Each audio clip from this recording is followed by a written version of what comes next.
All right, there may be more people who will be joining us, but you're here and our speaker is here. So, and it's 5:01, so we're going to start.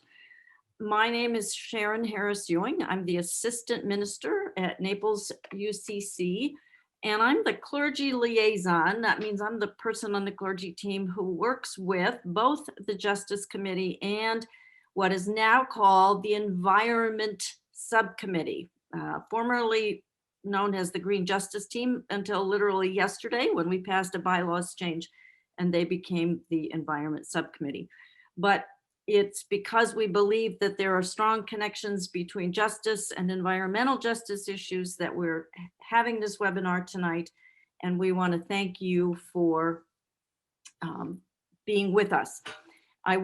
I've just mentioned to our speaker that we will be recording this. It will be on our church's website and YouTube, and we will pass it along so that it can also be on the Growing Climate Solutions Path to Positive website.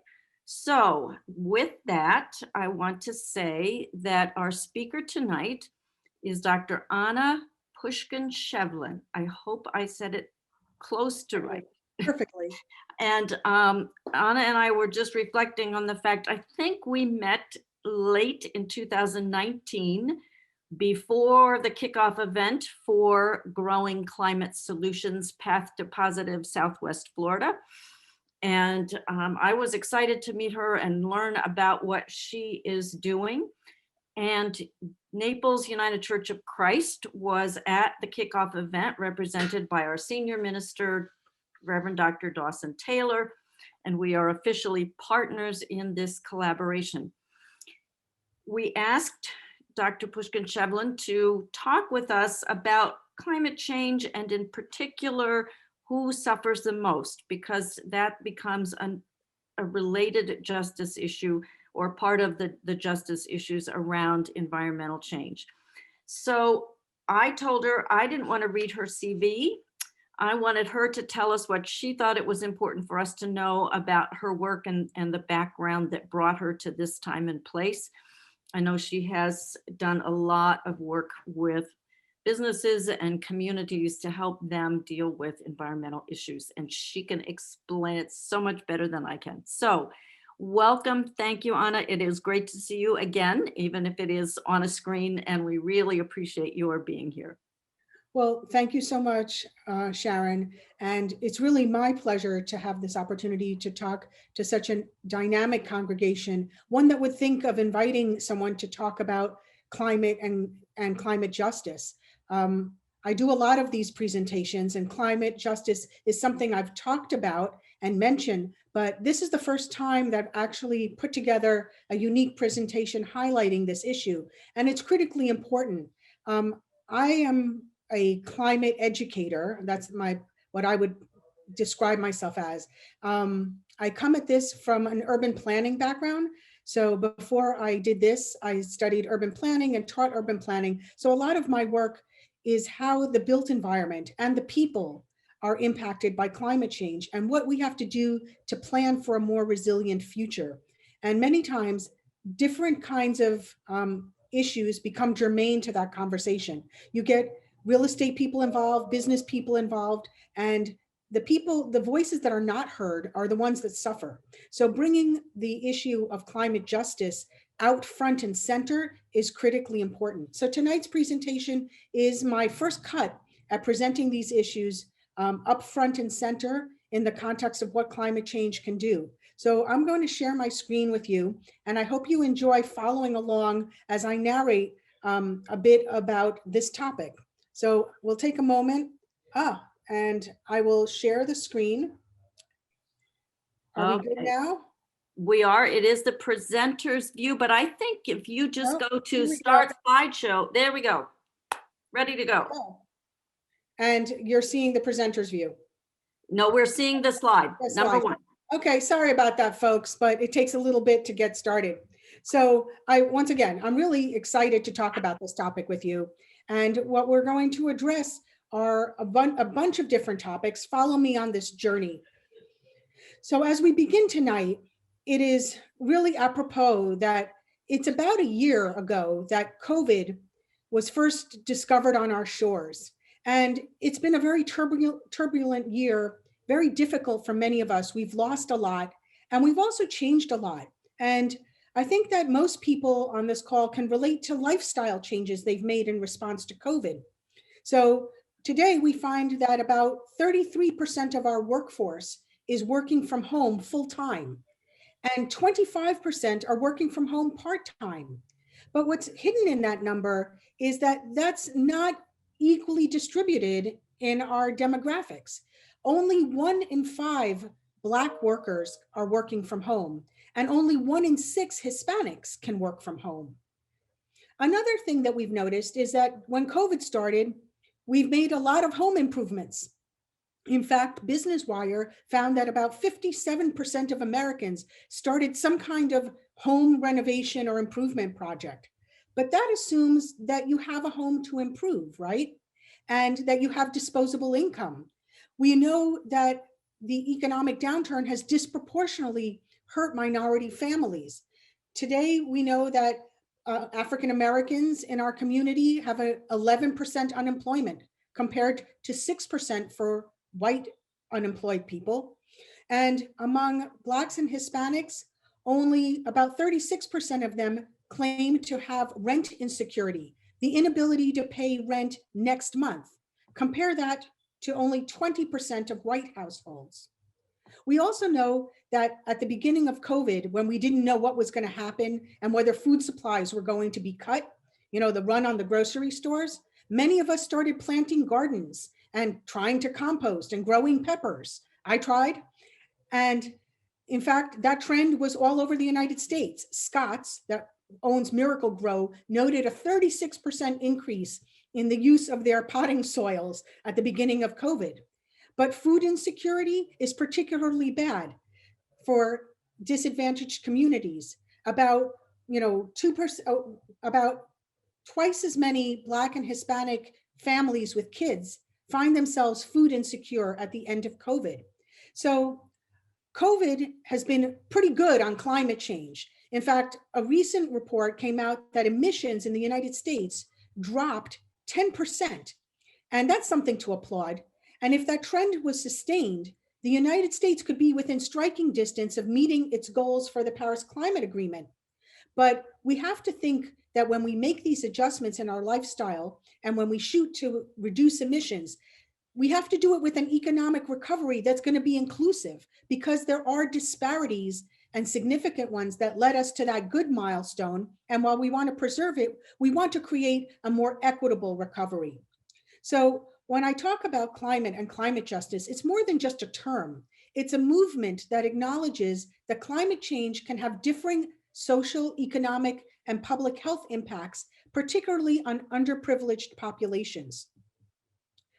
For tonight, I'm going to refer to these populations as vulnerable populations, because it's a catch-all phrase. It's the most inclusive without being oversimplified. It means groups and communities that are at higher risk for poor health outcomes, and I add poor economic impacts, as a result of barriers that they experience to social, economic, political, and environmental resources, as well as due to illness, disability, and age. In other words, let's think of it as simply a disadvantaged subsegment of our community that require the most care and specific considerations as we move forward.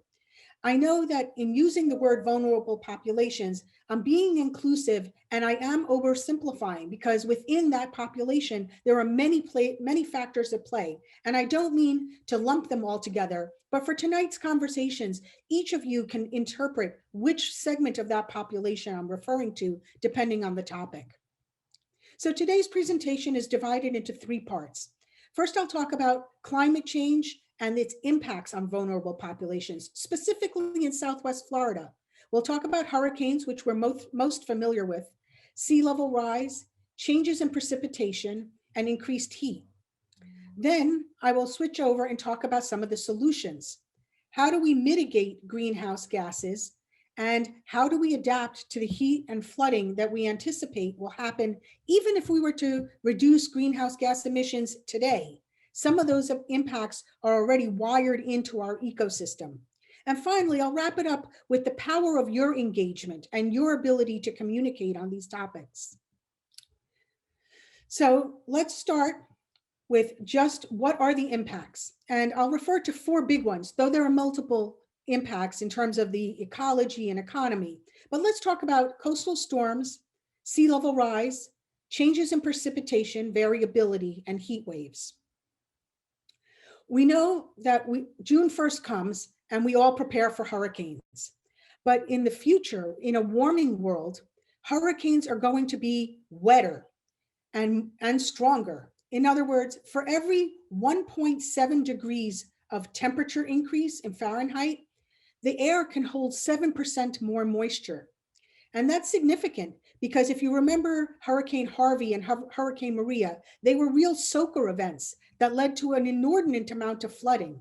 And those type of events in the next 20 to 30 years will become 6 to 7 times more probable that we're going to get those big rain events than wind events.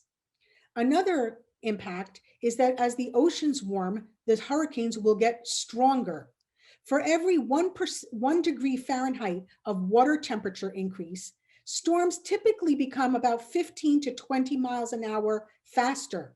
That's one entire category on the Saffir-Simpson scale. And those storms will become more frequent. The number of category 4 and 5 hurricanes may increase 25 to 30% for every 1 degree Celsius, 1.7 degrees Fahrenheit, degree increase in global temperatures. And when you combine these stronger storms and some sea level rise, we know that the storm surge is going to be bigger, taller, and it's going to push further inland, causing more damage. That's particularly significant because let's say in Southwest Florida and Florida in general, in the past 16 years, we've had 9 major hurricanes. That's a category 3 or above. And together, that's cost our economy and our population $2.3 billion in damage. Think what we could do with $2.3 billion if we were to be able to redeploy it into health programs and education programs and things that help everyone instead of just rebuilding. We know, and I think most of you have touched upon this, that hurricanes really impact the most vulnerable populations the most. During a hurricane, in emergency management terms, there are 4 periods. There's the preparation, the response, which is right after the storm hits, the recovery, and then the long-term mitigation. So in preparation, low-income families really suffer because they don't have the income to prepare the way others do. They can't just use a credit card to book a hotel room for multiple nights. They may not have the disposable income to buy 2 weeks worth of food supplies. So these are real concerns. They're also most likely to live in substandard housing where they can't stay during the storm, and they end up having to go to shelters. They're likely to have only 1 car if they have a car at all. So they can't just hop in their car or take their 2 cars, pack up their stuff, and go to Orlando or another state. They can't escape. For many of these vulnerable populations, English isn't their primary language, and their ability to receive accurate information about the storm's approach and its impact are limited.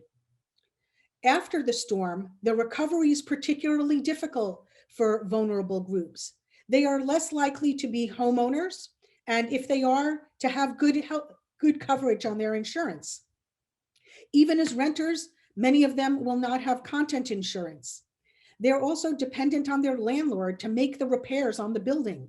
And sometimes if those buildings aren't big money makers, landlords can really lag in putting the windows back and putting the roofs in, leaving their apartments and their dwelling to become further damaged as rainstorms wet the apartment, they develop mold, and ultimately they end up displaced from their home, looking for a new place to live. Low-income earners are also very likely to be in service economy jobs, and they don't have the ability to manage their schedule the way professionals do. They cannot just say, I'm going to work from home, as we pointed out, until my child's school opens. And they will most likely experience income disruption. So what we've learned about the impacts of hurricanes on this vulnerable population, we have to start applying to other impacts of climate change. Let's talk about sea level rise. So many people think that sea level rise is something that's going to happen in the future. But the truth is, sea level rise has already happened. In fact, since 1950, South Florida, both East Coast and West Coast, has experienced 8 inches of sea level rise. And that may not sound like a lot, but that rate is accelerating. Since 2010, over about just a decade, that rate has been rising at 1 inch every 3 years. If we project that out, and we have NOAA projections based on the amount of greenhouse gas emissions, right now, most scientists are looking at this intermediary and high projection. By 2030, we will have experienced 9 to 15 inches. Let's average about a foot since the year 2000. And by 2040, almost 2 feet of sea level rise. That's pretty significant. It sounds like a long time, but the average mortgage is 30 years. So in less than the time of an average mortgage, we could see almost 2 feet of sea level rise. That puts a lot of property at risk and a lot of property value at risk. So coastal properties around our area may experience up to 26 episodes of flooding, even without a major storm hitting.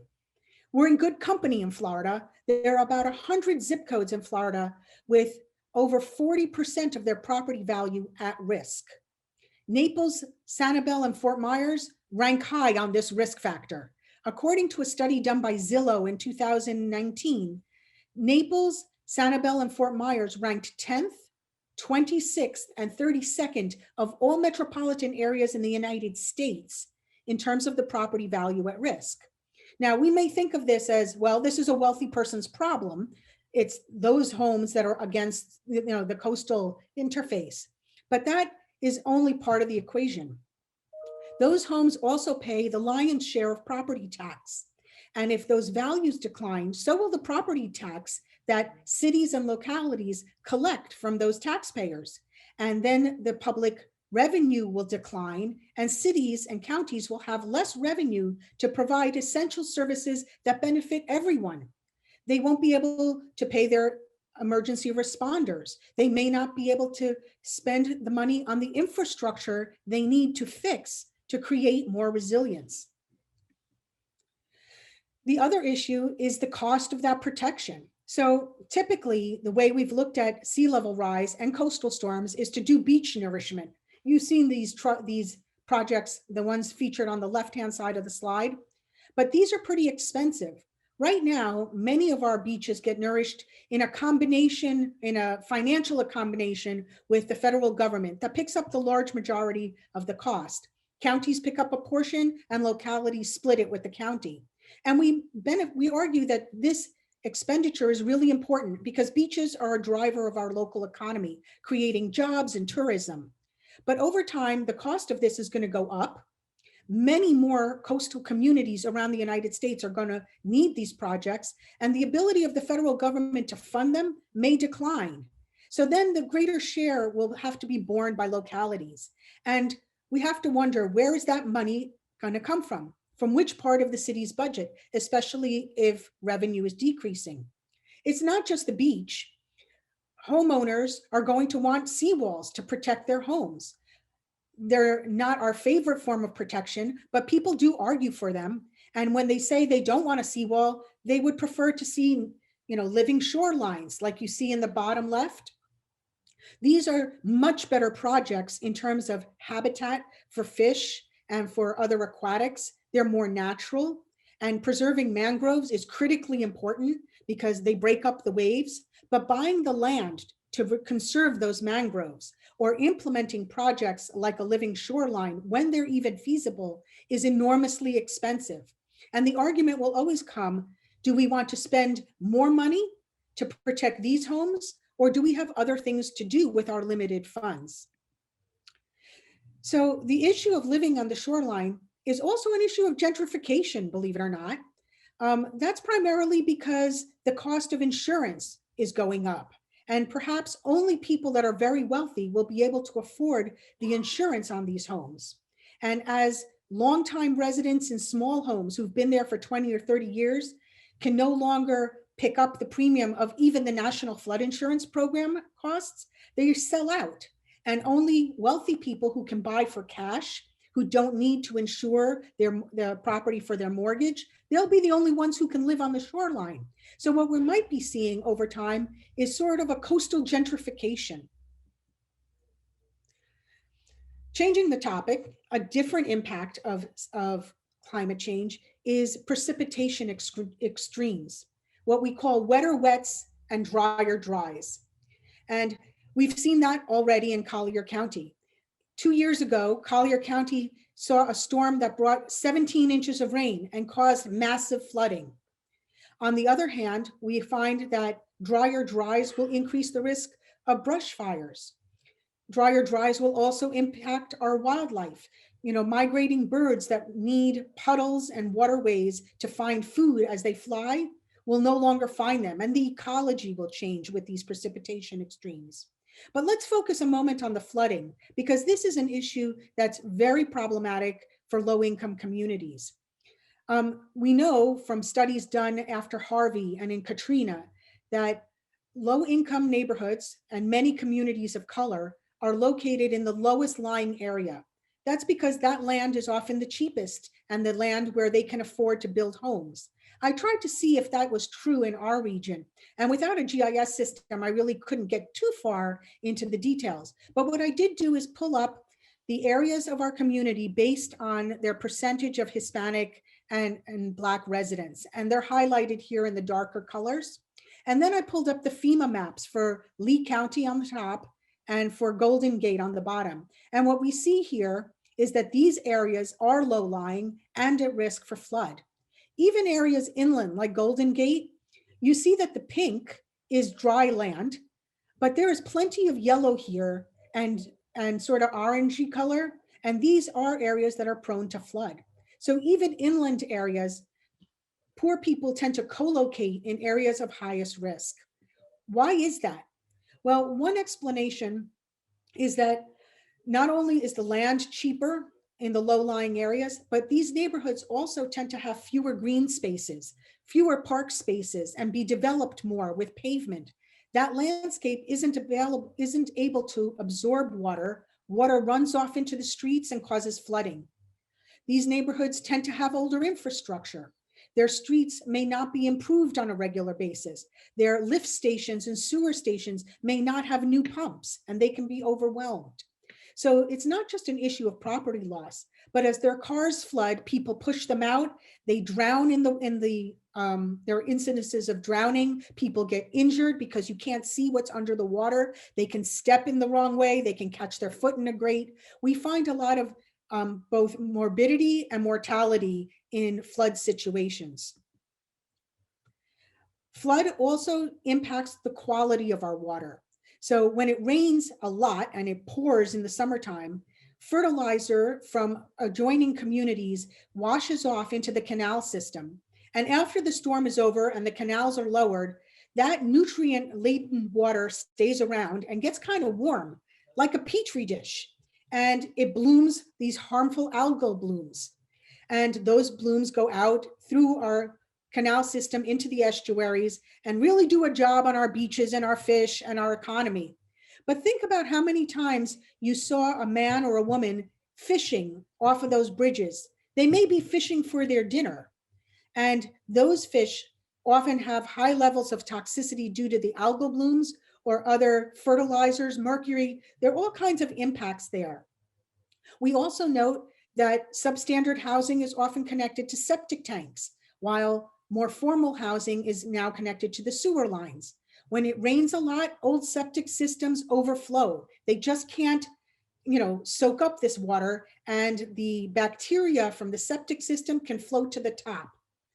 You find all kinds of contaminants in floodwaters, and poor people may not know not to get into the floodwaters. They may not have been educated, or they may be going out to rescue something in their garage and unaware of the dangers that are hiding beneath. Finally, I want to really address the issue of danger heat days. One of the things that we don't talk about, we talk a lot about the water issues, the rain and the sea level rise, but one of the biggest threats to Southwest Florida in particular is the projected rise of a heat index. So Climate Central had done a study and found that in around 2000, there were 26 days a year when the temperatures felt like 105 degrees. That's heat and humidity, the heat index. But in the next 10 years, that may rise to about a third of the year. And by 2050, even more. In fact, if you look to the right, you'll see that, that Fort Myers, Naples, and Punta Gorda rank 5th, 6th, and 8th in the United States among metropolitan areas that are prone to high heat index. Several things are to be considered here. One of them is economic. If a third of our year feels like 105 degrees, is our season going to become diminished? Will people from the north still come down here in the winter? Remember, their climates will become more temperate, and it will be really hot here. And our year-round residents, the economy we've grown around a growing year-round population, those year-round residents may not make it through these hot summers either. They may start going north and staying north longer. So that will impact our hotels, our restaurants, and their employees. All the retail, which is already suffering, how are we going to employ cashiers and salespeople if the season and the amount of money churning in our economy is diminished? So let's put the dollars aside. Let's really look at the health impacts. During heat periods of high heat, we have higher incidences of dehydration, heat strokes, more heart attacks, and the possibility of more vector-borne diseases, diseases carried by insects and birds that find northern latitudes or areas that they used to not be hospitable, now part of their habitat. And so heat will impact particularly outdoor workers, the gentleman who does construction, the elder residents whose bodies have a hard time cooling themselves with hot temperatures, and people that are overweight, the obese. We know that there's a high incidence of obesity among communities of color, primarily because cheaper foods have a lot of carbohydrates. They are food deserts. They don't have access in the same way to fresh fruits and vegetables. We've all talked about that. But so heat will have a disproportional impact on communities of color or vulnerable populations. For example, outdoor workers. Let's focus in on that. Who are the people who pick the fruit, the ag sector?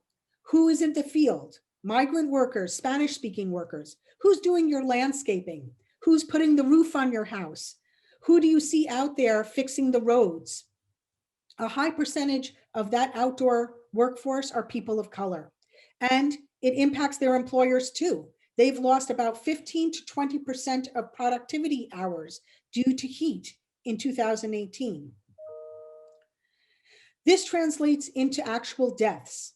During a period of a heat wave, we see a 4% increase in mortality. So nationwide, we see about 1,300 deaths a year already due to heat waves, and that is expected to increase tenfold to 10,000. Let's look at that and hone in on Southwest Florida. You don't know that this is happening, but in Southwest Florida in 2019, there were 177 visits to the emergency room due to heat stroke and other heat comorbidities. 37 of those people ended up hospitalized. If we add a 0 to that, that's going to be 1,700 people in the next 20, 30, 40 years.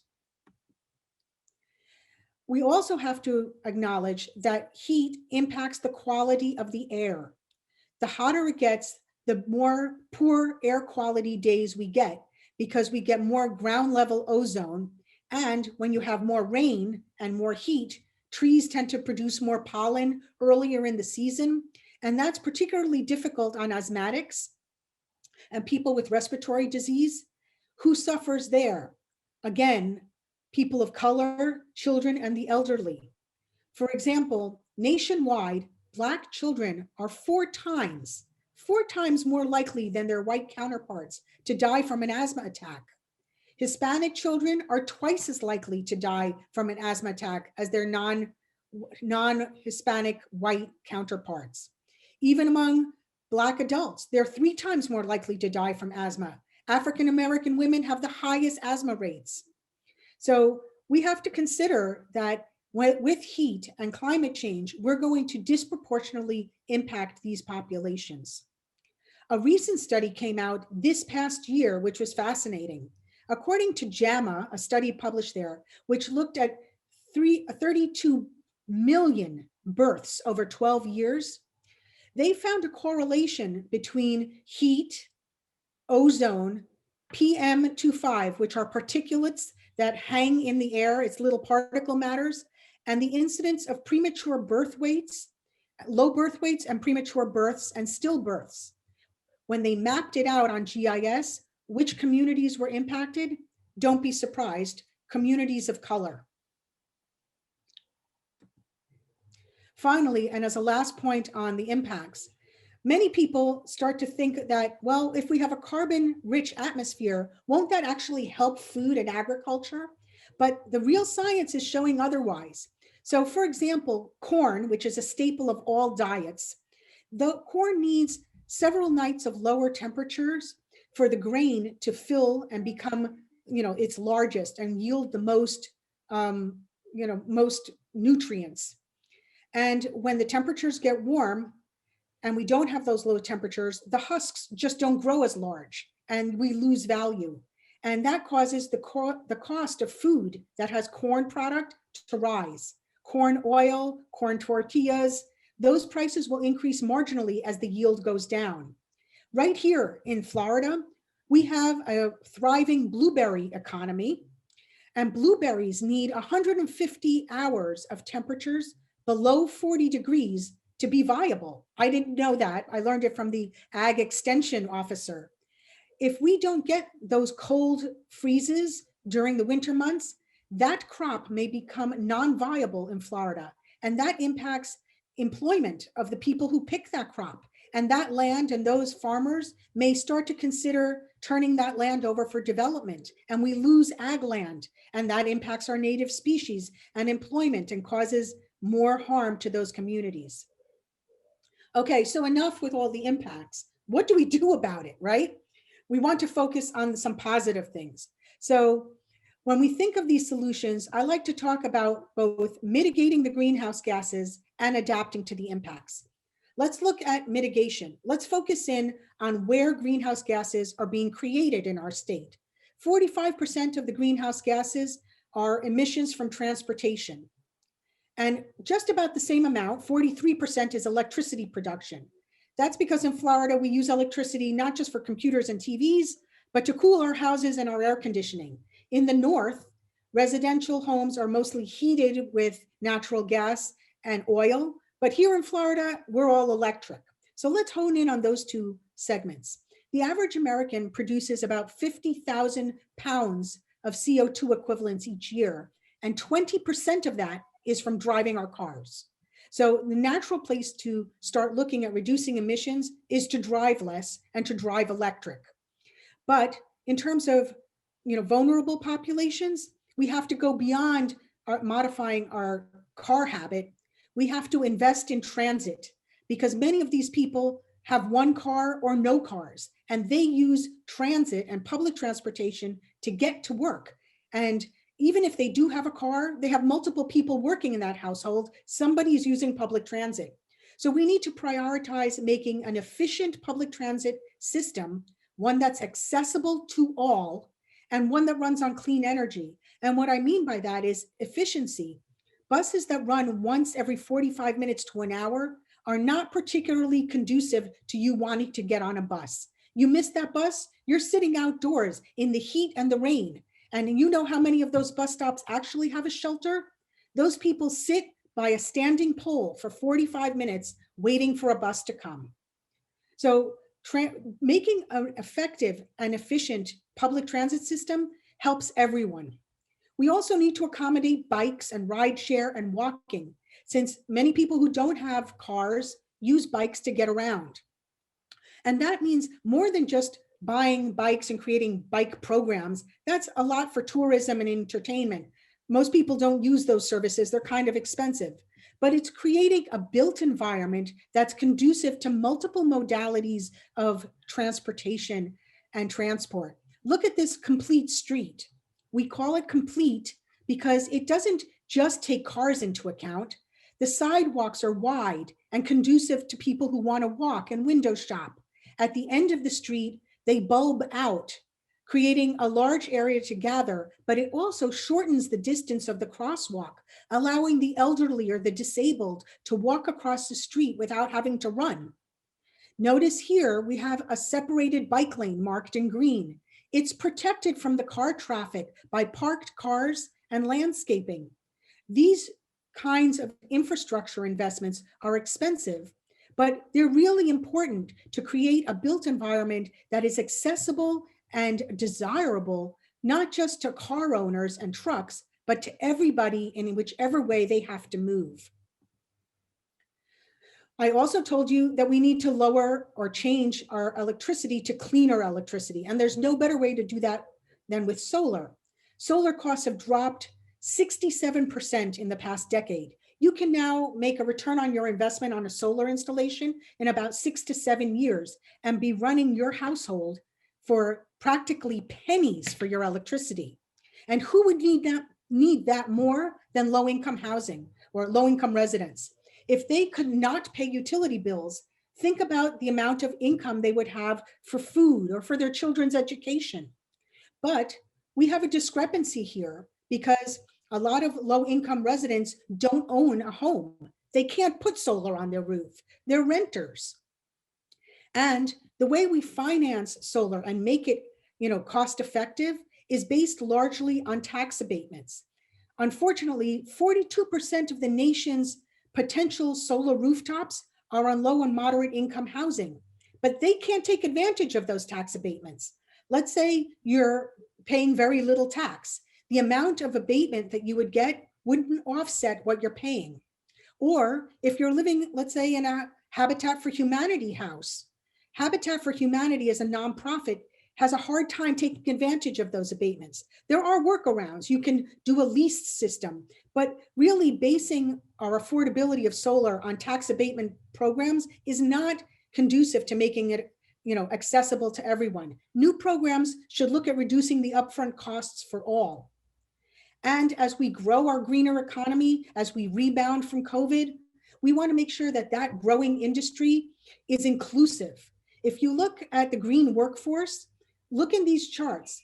73% of the people employed in those jobs are white. And many of them, or most of them, are men. The percentage of solar employees, 37% are men, and only 28% are women.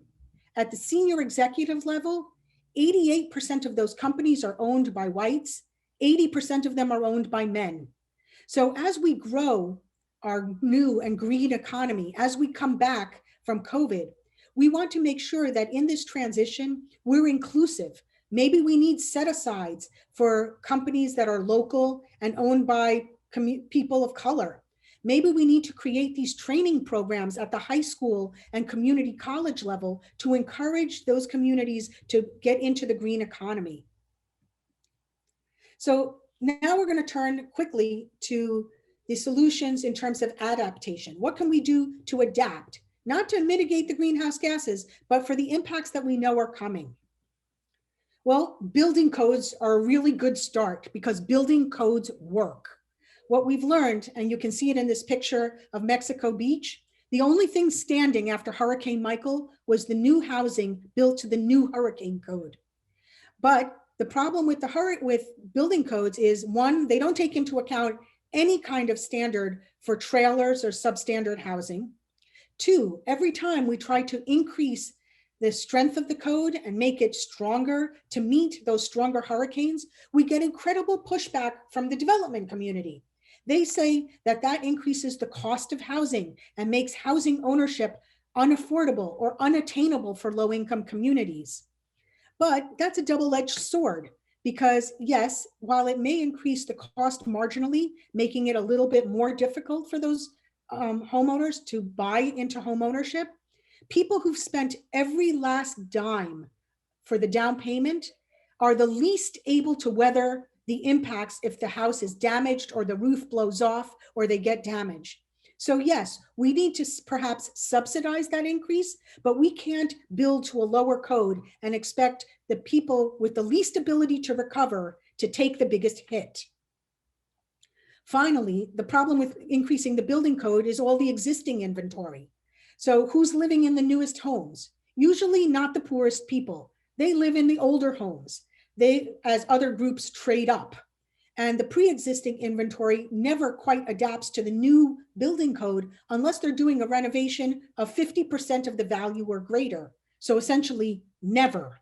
And there are very few programs other than PACE that help people upgrade their homes and make them more resilient. Another point, we talked about flooding. So when we talk about flooding, a lot of people say, well, we'll have to elevate the roads. But again, this is very expensive. Let's say to the tune of $3 million for every half a mile. In Monroe County, which is just south in the Keys, they have 314 miles of road to elevate just to keep their roads dry for the next 20 to 30 years. Which roads are they going to pick at that budget? Are they going to pick the roads that service the big mansions that are inhabited, several weeks out of the year?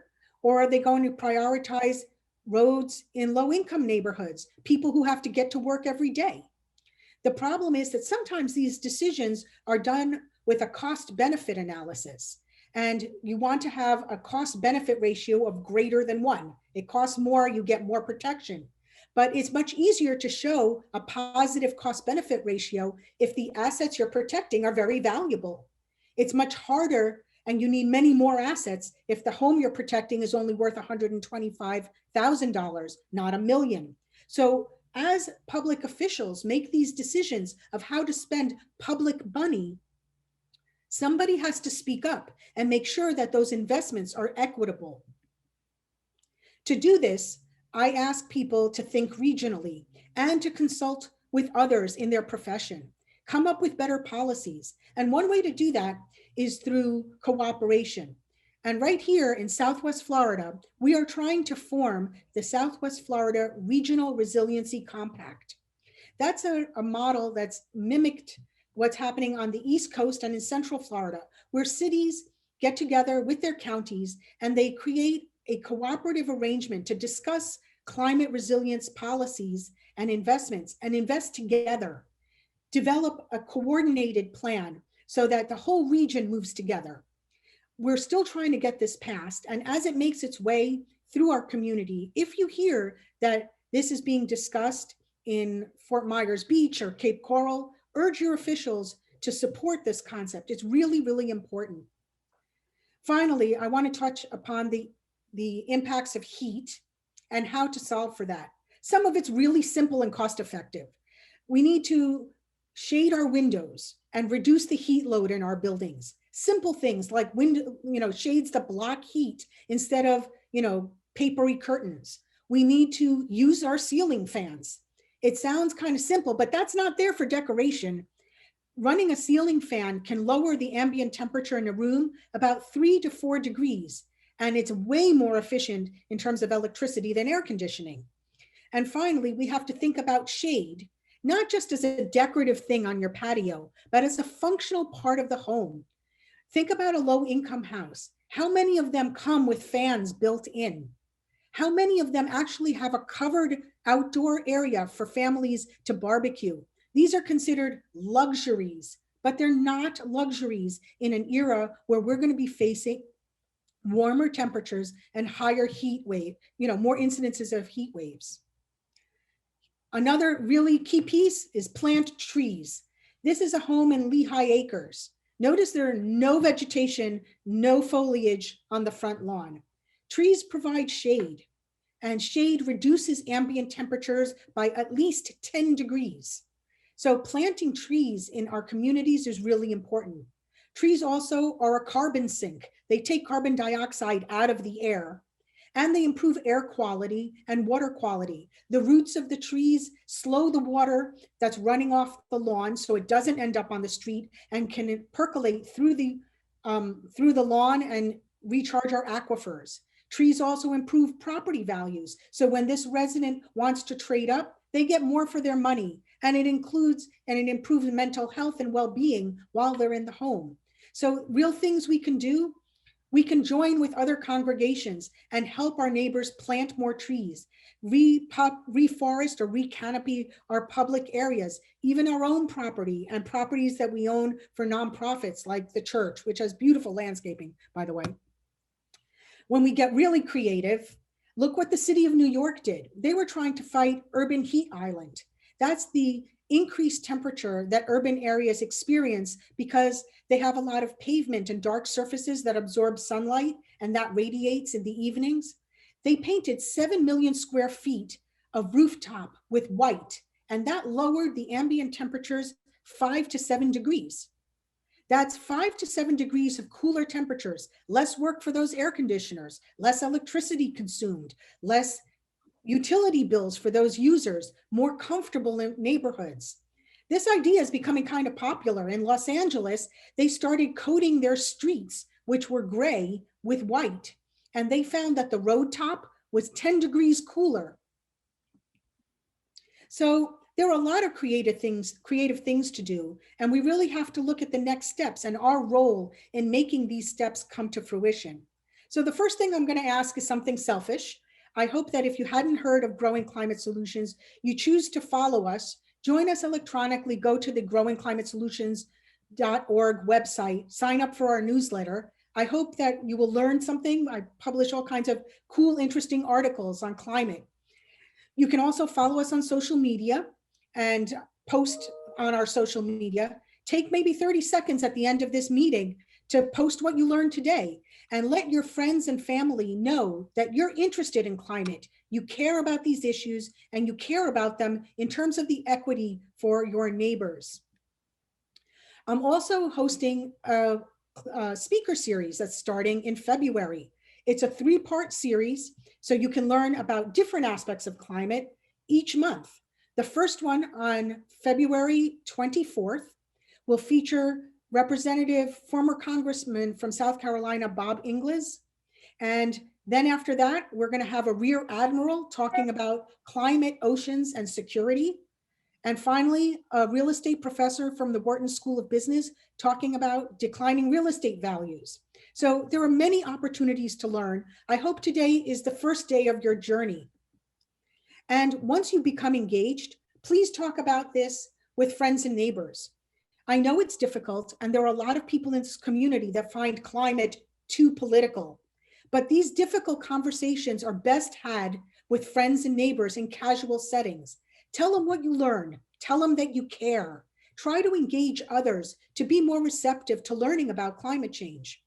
Also, if you're super hyped up, post on social media. When you see an interesting article, don't keep it to yourself. If you're a good writer, you can even write letters to the editor or publish a blog. And most importantly, in terms of this equity issue, communicate with your elected officials. Go to these meetings. These expenditures of public dollars, this is public money, and it should be spent for everybody's benefit. So when projects come before a commission, when plans are being adopted, be part of the conversation. Write and communicate with your elected officials that climate matters and equity issues are of concern. So my takeaways for today are: 1, climate impacts all aspects of our community, but particularly vulnerable populations. They get hit hardest. We must mitigate those greenhouse gases, and we must also plan for adaptation, but always with an eye toward equitable outcomes. And finally, engage and lead on this issue. Your leaders need to hear from diverse communities and diverse voices. Sometimes those voices struggle to articulate these complicated issues themselves, and they rely on educated, involved citizens to help them. You can be a mentor to community groups, or you can articulate these positions yourself. You are residents and taxpayers, and your involvement really counts. So with that, I'll end my presentation, and I hope I can answer some questions. Reverend Sharon, I hope you'll moderate.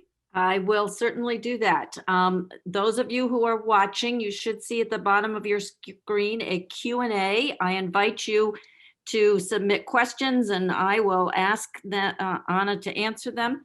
And while you're doing that, I'm going to say thank you so much. I just feel like I learned so many things, and I will look back at this to keep thinking about all that I've learned. And I know that the environmental subcommittee and the justice committee are very interested in and concerned about all the issues that you've raised. And so thank you. And I would remind everyone that if you are interested or want to share this with others, it has been recorded and will be on the church website. So I have a question. Your thoughts on the electrification of railroads? Excellent question. I think that rail is a really essential form of transportation that we have long neglected and we are trying to electrify. It's a very effective way to move people, especially long distances. And I often think about this in contrast to air service. And airlines and air travel is a very inefficient, very energy intensive way to move people compared to rail. And in this country, we've really invested and subsidized the airline industry to the expense of railroads. And so we really do need to invest tremendously to make both long haul rail travel and short distance rail more affordable and more effective. The Bright Line on the East Coast is one example of planning for the future, but it's been so wrapped up in controversy, land use controversy, subsidies, how many stations they put, how many stops they get.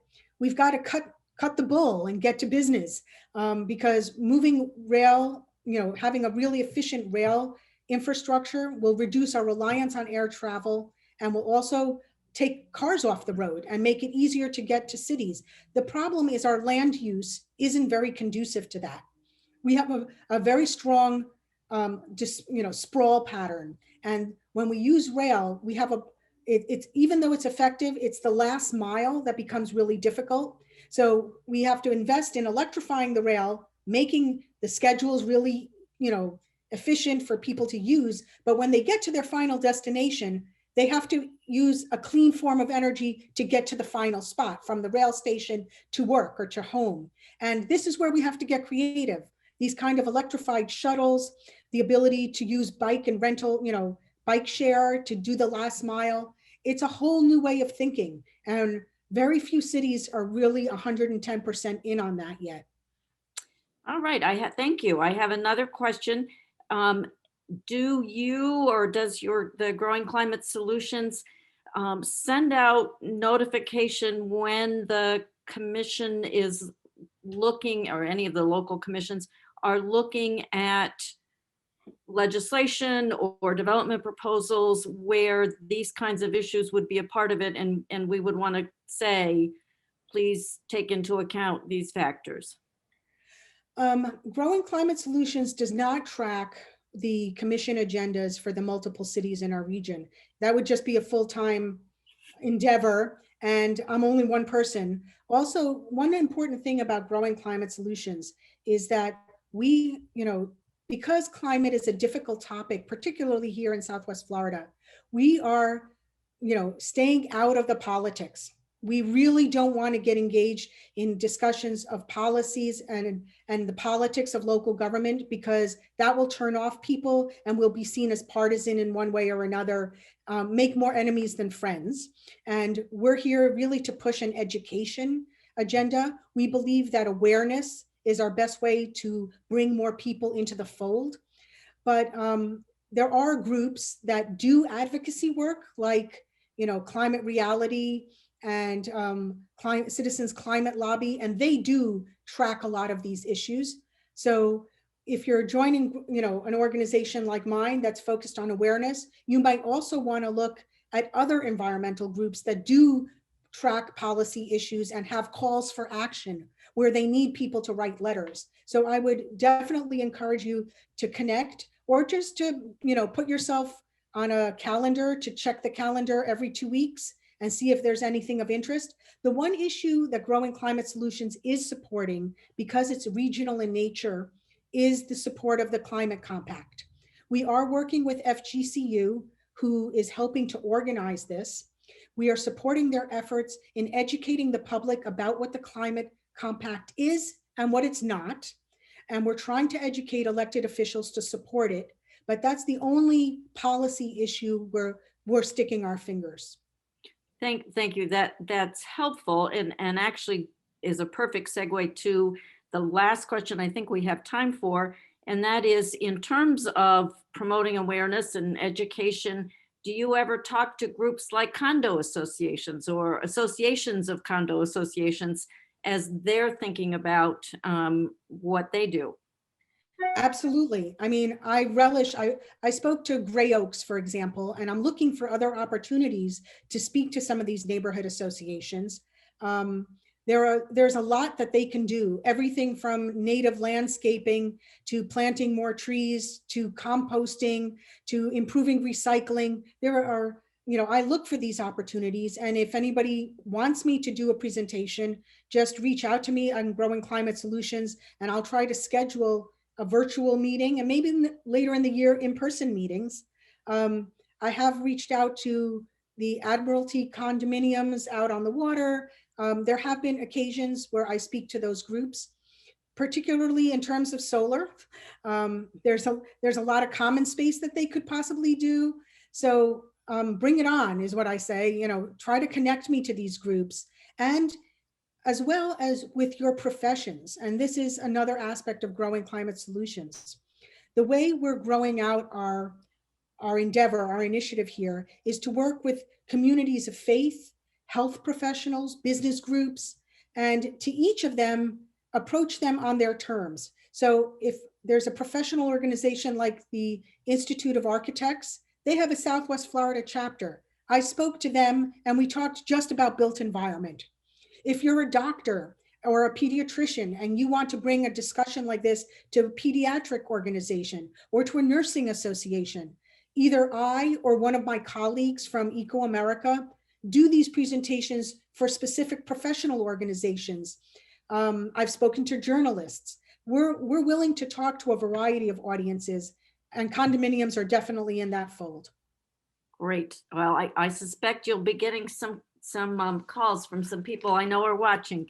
I do need to bring this to an end. We have reached the 6 o'clock hour, but I do thank you again, Anna. This was just a wonderful and terribly enlightening presentation. And we thank you, and we thank you for the work that you are doing through this Growing Climate Solutions in spite of the pandemic. And I look forward to the time when you and I can get together for a cup of coffee again in person. That would be a good thing. Well, I also want to thank you and the audience for taking time out of your day at dinner time to listen, and please pass the message forward.